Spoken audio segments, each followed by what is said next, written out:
نحمد اللہ تعالی ونصلی ونسلم علی رسولہ الکریم وعلی آلہ واصحابہ اجمعین اما بعد اعوذ باللہ من الشیطان الرجیم بسم اللہ الرحمن الرحیم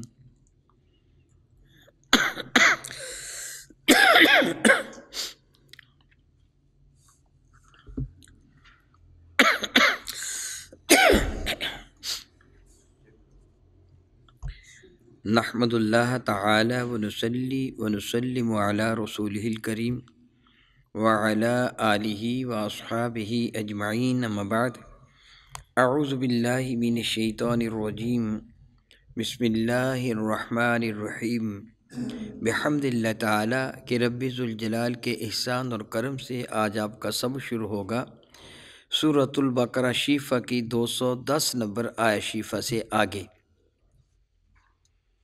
تو ملاحظہ کیجئے، اعوذ باللہ من الشیطان الرجیم بسم اللہ الرحمن الرحیم سل بنی اسرائیل کم آتینہم من آیت بینہ ومن یبدل نعمت اللہ من بعد ما جاءتہ فإن اللہ شدید العقاب۔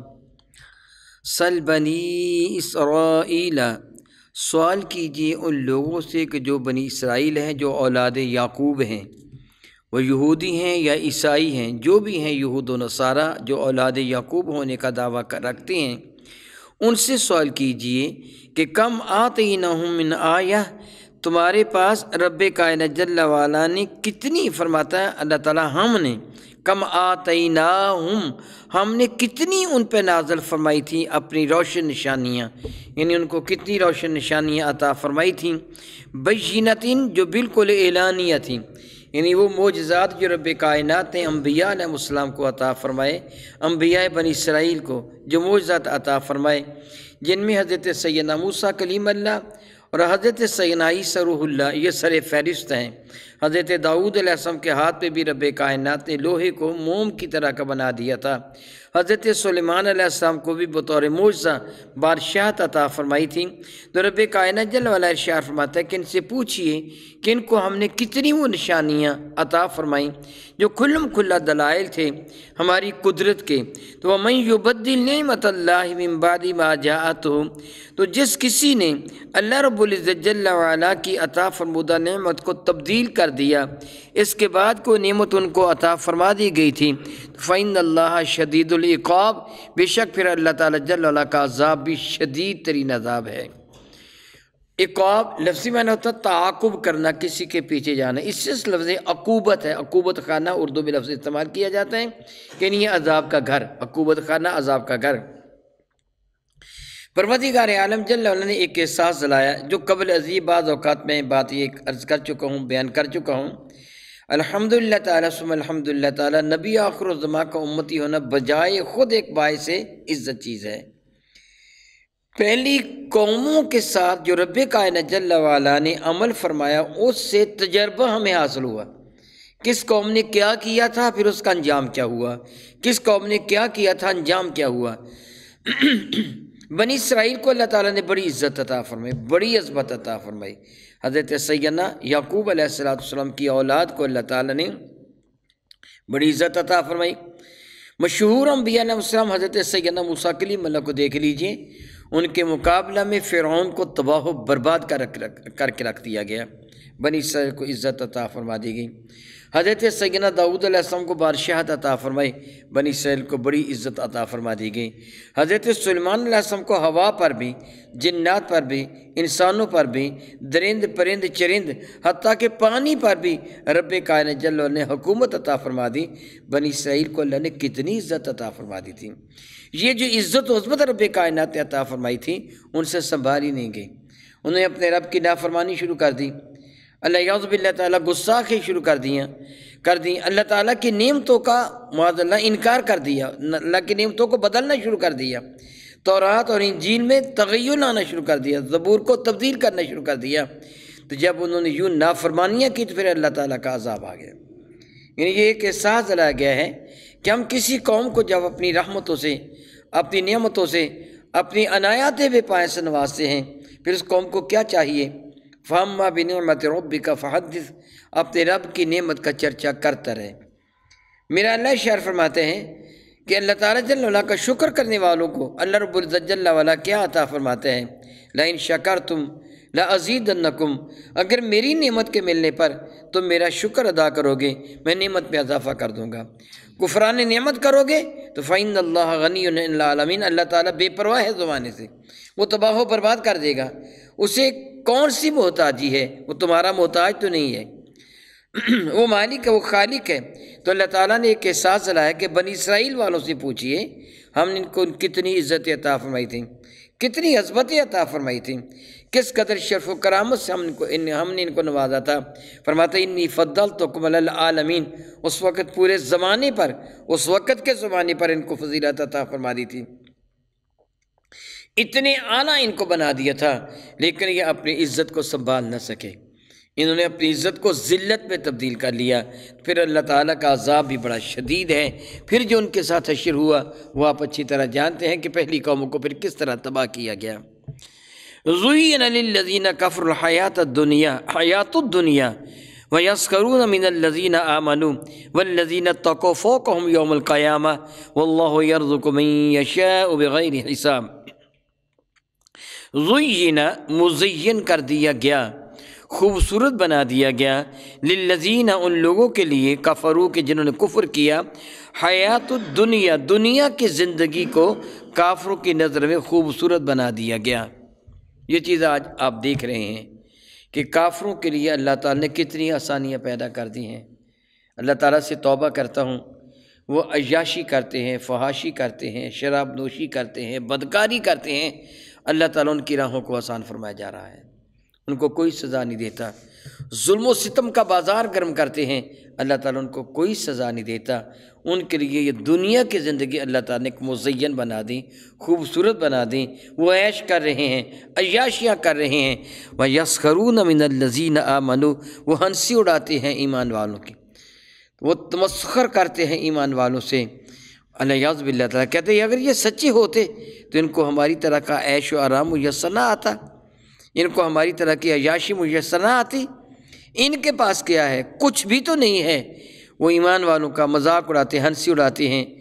آج بھی یہ اور کل بھی ایسے ہی تھا۔ وہ کفار جن کو اللہ تعالیٰ نے دنیا کی دولت کے انبار عطا فرما دیے تھے، وہ مسلمان جو غلام تھے، جس طرح حضرت سیدنا بلال حبشی ہیں، حضرت سیدنا صہیب رومی ہیں، حضرت سیدنا فقی ہیں، اسی طرح دیگر صحابہ اور صحابیات جو غریب الدیار تھے، ان کا وہ مذاق اڑاتے، ہنسی اڑاتے۔ معاذ اللہ تعالیٰ سماذ اللہ تعالیٰ، وہ کہتے ہیں نبی کے دامن کرم سے وابستہ ہونے پر ان کو کیا ملا ہے؟ حضور کا کلمہ پڑھنے پر ان کو کیا ملا؟ 2 وقت کی روٹی بھی ان کو میسر نہیں ہے۔ اگر وہ اللہ کا سچا نبی ہوتا تو اس پر ایمان لانے والوں کے وارے نیارے ہو جاتے، ان کے پاس دولت کے انبار لگ جاتے، ان کے باغات میں زیادہ پھل لگتا، ان کی فصلیں زیادہ خوبصورت ہوتی، ان کو زیادہ دنیا کی دولت ملتی۔ رب کائنات ایک احساس دلایا کہ میرے محبوب کے غلاموں کو دنیا نہیں بلکہ آخرت کا اجر عظیم عطا کیا جائے گا۔ وہ ایمان والوں کا مذاق اڑاتے ہیں۔ والذین اتقوا فوقہم یوم القیامہ، وہ لوگ جو متقی ہیں قیامت کے دن ان کو فوقیت حاصل ہوگی ان بدبختوں پر۔ کہ تو کیا ہے؟ ہزاروں نہیں، لاکھوں نہیں، کروڑوں کافر حضرت سیدنا بلال حبشی کے نالین مقدس کی خاک کے برابر بھی نہیں ہو سکتے۔ یہ عزت، اس عزت کا پتہ تو قیامت کے دن چلے گا نا۔ سیدنا بلال حبشی تو جنت کے بادشاہ اور کافر جہنم کے کتے۔ الیاذ باللہ تعالیٰ ثم الیاذ باللہ، کیوں کر مقابلہ ہو سکتا ہے؟ ایک خاک کے ذرے کو چمکتے ہوئے آفتاب سے کیا نسبت دی جا سکتی ہے؟ رب کریم فرماتا قیامت کے دن والذین اتقوا فوقہم یوم القیامت، والذین اتقوا وہ لوگ جو متقی ہیں، فوقہم وہ ان پر بہت ہی بلند و بالا ہوں گے، یوم القیامت قیامت کے دن۔ جہاں تک اس بات کا تعلق ہے رزق کا، تو واللہ یرزق من یشاء بغیر حساب، اللہ تعالیٰ جس کو چاہتا ہے جتنا چاہتا ہے رزق عطا فرما دیتا ہے۔ یہ دنیا کا رزق ملنا یہ اللہ تعالیٰ کے محبوب ہونے کی دلیل نہیں ہے۔ یہ نہیں کہ جو اللہ تعالیٰ کا زیادہ محبوب ہوگا اس کے پاس پیسے زیادہ آ جائیں گے، روپے پیسے ان کے پاس مال و دولت زیادہ آ جائے گا، سونا چاندی زیادہ آ جائے گا۔ یہ اللہ تعالیٰ کا محبوب ہونے کی دلیل نہیں ہے۔ اللہ تعالیٰ جل وعلا کا محبوب ہونے کی دلیل تو یہ ہے نا کہ جس سے اللہ تعالیٰ پیار فرماتے ہیں اللہ تعالیٰ کی یاد میں اس کا دل زیادہ لگ جاتا ہے، وہ اللہ تعالیٰ کی جانب زیادہ مائل ہو جاتا ہے، وہ نیک اعمال زیادہ کرتے ہیں جس سے میرا اللہ پیار فرماتا ہے، میرا اللہ محبت فرماتا ہے۔ رب ذوالجلال اشارہ فرماتے ہیں کان الناس امۃ واحدہ، یہ سارے کے سارے لوگ ایک ہی دین پر تھے، ایک ہی امت تھے۔ فبعث اللہ النبیین مبشرین و منذرین، پھر اللہ تعالیٰ جل وعلا نے انبیاء علیہ السلام کو مبعوث فرمایا جو ان کو خوشخبری بھی دیتے تھے، ان کو ڈر بھی سناتے تھے۔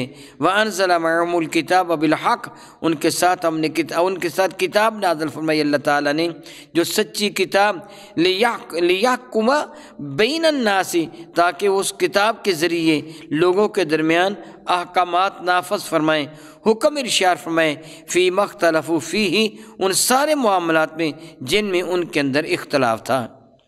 کان الناس امۃ واحدہ، یہ سارے کے سارے انسان ایک امت تھے، ایک ہی دین پر تھے۔ کافر اپنے طور پر یہ خیال کرتے ہیں، ان کے جو ریسرچ سکالرز ہیں وہ کہتے ہیں کہ پہلے سارے کافر تھے اور پھر دین آیا، وہ جھوٹے ہیں، پہلے سارے کافر نہیں تھے۔ پہلے انسان کون ہیں؟ حضرت سیدنا آدم علیہ السلام، اور پہلی خاتون کون ہے؟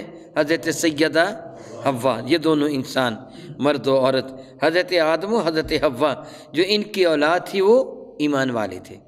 ٹھیک ہے حابیل و قابیل کا جھگڑا، وہ ظالم تو تھا لیکن اس کو کافر تو نہیں کہہ سکتے۔ اسی طرح یہ سلسلہ چلتا رہا، سارے کے سارے لوگ مسلمان تھے۔ حضرت آدم علیہ السلام کی ساری اولاد اس وقت مسلمان تھی۔ حضرت سیدنا آدم علیہ السلام کے بعد سیدنا شیس علیہ السلام، پھر ادریس علیہ نبینا علیہ السلام۔ تاریخ کے مطابق، حقیقت سے میرا اللہ واقف ہے، میں تاریخ طب کے اعتبار سے آپ سے گفتگو کر رہا ہوں۔ تاریخ طب کے اعتبار سے حضرت سیدنا ادریس علیہ نبینا علیہ السلام وہ ذات بابرکات ہیں کہ جن کو اللہ تعالیٰ نے علوم طب کی دولت سے بھی نوازا تھا۔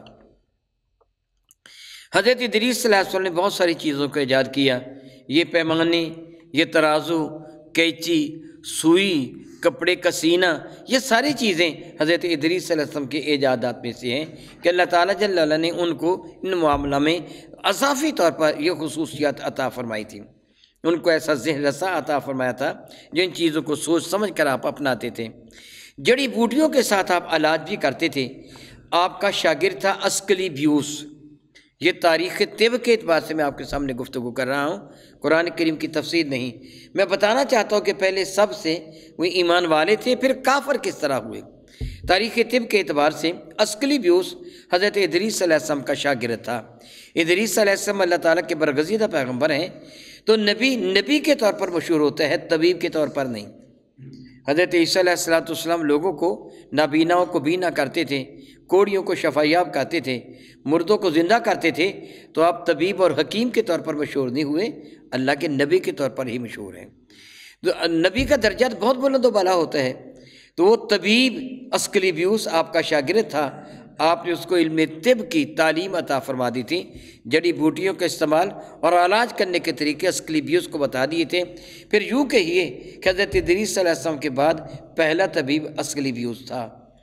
اسکلیپیوس لوگوں کا علاج کرتا تھا، اور اسکلیپیوس کے مر جانے کے بعد لوگوں نے اسکلیپیوس کے شیطان کے کہنے پر اسکلیپیوس کے بت بنائے اور مختلف مندروں میں ان بتوں کو رکھ دیا۔ وہ اسے شفا کا دیوتا سمجھتے تھے، کیونکہ اس زمانہ میں کوئی اور طبیب تھا ہی نہیں۔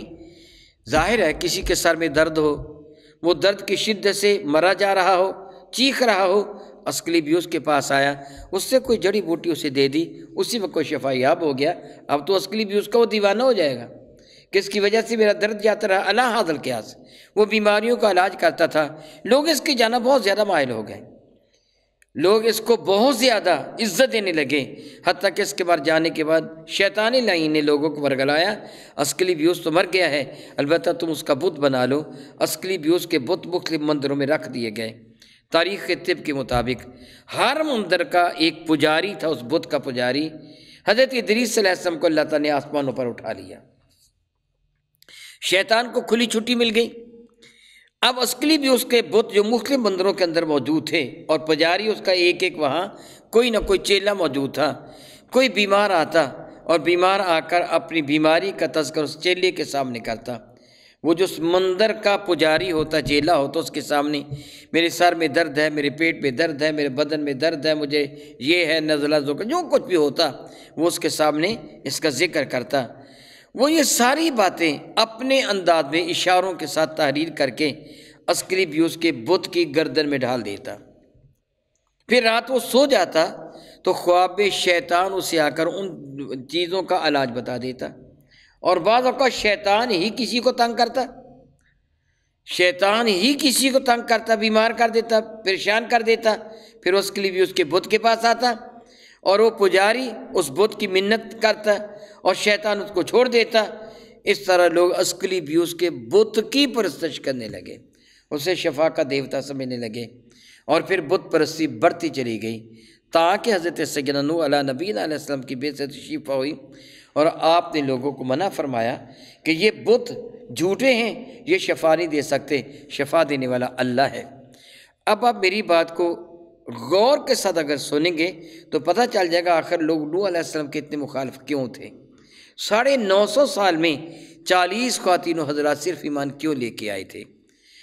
لوگ یہ سمجھتے تھے کہ معاذ اللہ تعالیٰ نوح تو کسی کو شفا نہیں دیتے، نوح علیہ السلام کو طبیب تو نہیں تھے، اسکلیپیوس کے بت سے لوگوں کو شفا ملتی تھی، شفا اللہ تعالیٰ دیتا تھا۔ درمیان میں شیطان کی ایک شرارت ہی لوگوں کو اس کی جانب مائل کرتا تھا، اور شیطان خبتی بنا دیتے۔ قرآن کی گواہ ہے کہ الذین یاکلون الربا لا یقومون الا کما یقوم الذی یتخبطہ الشیطان من المس، کہ کسی کو شیطان چھو کر خبتی پاگل بنا دیتا ہے۔ وہ شیطان پاگل بنا دیتا تھا لوگوں کو، وہ لوگ پاگل ہونے کے بعد اس کو پکڑ کر لوگ اسکلیپیوس کے بت کے پاس لے جاتے، اور وہ اس کا پجاری منتر جنتر پڑھتا، شیطان اس کو چھوڑ دیتا۔ اب لوگوں کو نزدیک یہ اسکلیپیوس جو کا بت جو تھا وہ تو شفا کا دیوتا بن گیا شیطان کی شرارت کی وجہ سے۔ اس لیے لوگ حضرت نوح علیہ السلام کی مخالفت کرتے تھے کہ وہاں سے تو ہمیں شفا ملتی ہے، تو ہمیں کیا دیتا ہے؟ وہاں تو ہمیں یہ ملتا ہے، وہ ملتا ہے، فلاں ملتا ہے۔ پھر بت پرستی شروع ہوئی۔ ابتدا میں سارے کے سارے موحد تھے، ایک دین پر تھے، وہ دین حنیف جو ہے، دین حق جو ہے، جو حضرت سیدنا آدم علیہ السلام کے اس وقت کی اولاد تھی، سارے کے سارے ایمان والے تھے۔ رب ذوالجلال فرماتے ہیں کان الناس امۃ واحدہ، سارے کے سارے لوگ ایک ہی امت تھے۔ فبعث اللہ النبیین، پھر جب ان میں وہ شرک آ گیا، بدبختی آ گئی، تو اللہ تعالیٰ نے نبیوں کو مبعوث فرمایا، مبشرین جو خوشخبری سناتے تھے نیکوکاروں کو، منذرین ڈر سناتے تھے گناہ گاروں کو، وانزل معهم الکتاب، ہم نے ان کے ساتھ کتاب کو نازل کیا، خواہ وہ صحائف کی شکل میں تھی یا بعد میں بڑی کتابوں کی شکل میں، بالحق، حق کے ساتھ، لِيَحْكُمَ بَيْنَ النَّاسِ فِي مَا اخْتَلَفُوا فِيهِ، تاکہ وہ لوگوں کے سامنے اس کتاب کے حوالہ سے ان کے تمام فیصلے کریں جن میں ان کے اندر اختلاف پایا جاتا تھا۔ وَمَا اخْتَلَفَ فِيهِ إِلَّا الَّذِينَ أُوتُوهُ مِن بَعْدِ مَا جَاءَتْهُمُ الْبَيِّنَاتُ، اور ان کے درمیان اختلاف نہیں ہوا تھا مگر اس کے بعد کہ ان کے پاس کھلم کھلا نشانیاں آ گئی تھیں۔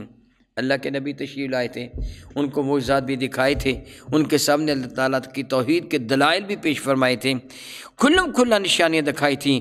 بغیم بینہم، ان کے آپس میں بغاوت کی وجہ سے، سرکشی کی وجہ سے انہوں نے انبیاء کا انکار کر دیا۔ تو فہد اللہ الذین آمنوا، تو اللہ تعالیٰ نے ہدایت کی دولت ان کو عطا فرمائی جو صاحب ایمان تھے۔ یعنی سبحان اللہ تعالیٰ و بحمدہ، ہدایت میرے اللہ کی دست قدرت میں ہے، جس کو چاہتا ہے عطا فرما دیتا ہے۔ فرماتے ہیں فہد اللہ الذین آمنوا لما اختلفوا فیہ من الحق بإذنہ، تو اللہ تعالیٰ نے ایمان والوں کو ہدایت عطا فرمائی، یعنی سچی بات سمجھا دی ان سارے معاملات میں جن کے میں وہ جھگڑتے تھے، اللہ تعالیٰ نے اپنے حکم کے ساتھ واللہ یہدی من یشاء الی صراط مستقیم، حق یہی ہے کہ اللہ تعالیٰ جل وعلا جسے چاہتا ہے اسے صراط مستقیم کی ہدایت عطا فرماتا ہے۔ پہلے بھی عرض کر چکا ہوں اور آج بھی عرض کر رہا ہوں، اللہ تعالیٰ کا شکر ادا کیا کیجئے۔ اللہ تعالیٰ کتنا کرم ہے، تو نے ہمیں چاہا تو تب ہی ہدایت کی دولت دی ہے نا۔ اگر اللہ ہمیں نہ چاہتا تو ہمیں ہدایت کی دولت عطا نہ فرماتا۔ آپ کسی کو چاہتے ہیں، کسی سے محبت کرتے ہیں تو آپ اسے کچھ عطا کرتے ہیں۔ میرا مولا جب اپنے بندوں سے محبت فرماتے ہیں تو ہدایت کی دولت عطا فرما دیتا ہے، یہ نعمت ان کے لیے ارزانی فرما دیتا ہے، اور اس نعمت عظمیٰ پر ہمیں اپنے رب کا شکر ادا کرنا چاہیے۔ او کما قال اللہ تبارک و تعالی واللہ تعالی اعلم باسرار کتابہ۔